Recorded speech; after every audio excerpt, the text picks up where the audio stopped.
እስተመጨረሻ የማይረሳ ነገር ነው።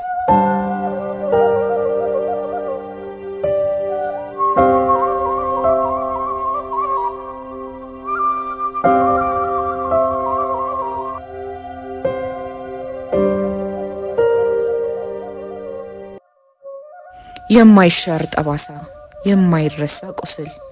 በወራሪነቱ የሚታወቀው ትህነግ ጥቅምት 30 2013 ዓ.ም ከቀን 9 ሰዓት ጀምሮ እስከ ህዳር 1 ቀን ድረስ አማራ ተወላጆችን በዘር በመለየት ልጅ፣ አዋቂ፣ ሴት፣ ወንድ፣ ሽማግሌ፣ አሮጊት ሳይል የጨፈጨፈባት ጥቁር ቀን።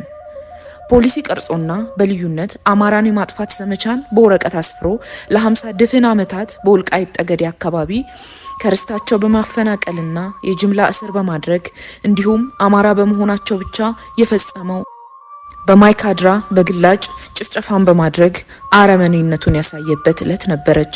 በወቅቱ በአካባቢው የሚኖሩ ሰዎችን ማንነት ለመለየት መታወቂያ ካርድ በማየት የአማራ ተወላጆችን ብቻ በመለየትና ቀድሞ የትግራይ ተወላጆችን ከአካባቢው በማሸሽ እጅግ ዘግናኝ ጭፍጨፋን ብዙ ትውልዶች በማይረሱት ደረጃ አስቀምጦ አልፏል። ማይካድራ የማይሻር ጠባሳ፣ ከ600 በላይ ንጹሃን በማንነታቸው የታረዱበት ዕለት፣ ጥቁር ቀን፣ ጥቁር ማስታወሻ።